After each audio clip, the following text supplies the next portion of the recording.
31 நாட்களுக்கு rope car இயங்காது.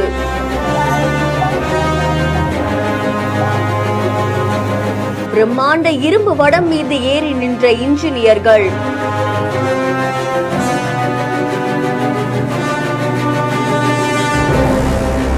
பழனி கோவிலில் நடப்பது என்ன?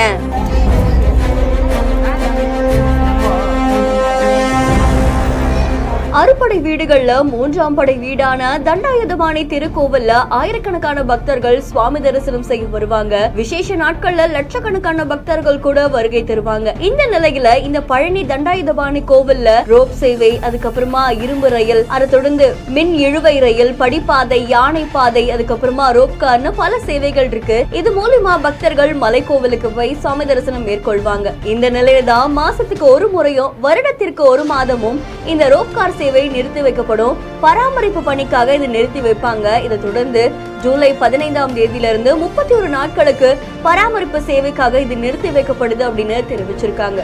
அதை தொடர்ந்து அதுல இருக்கக்கூடிய இரும்பு வடம், அதுக்கப்புறமா ரோப் கார்ல புதிய கம்பிகள், பெட்டிகள், உருளைகள் பொருத்தப்பட்டு பராமரிப்பு சேவை முடிஞ்சதுக்கு அப்புறமா ஐஐடி குழு வல்லுநர்கள் ஆய்வு செஞ்சதுக்கு அப்புறமா மறுபடியும் இந்த ரோப் கார் சேவை துவங்கப்படுமாமா. அது வரைக்குமே பக்தர்கள் படிப்பாதை, யானை பாதை, அதை தொடர்ந்து மின் இழுவை ரயில் மூலமா கோவிலுக்கு போகலாம் அப்படின்ற மாதிரியும் தெரிவிக்கப்பட்டிருக்கு.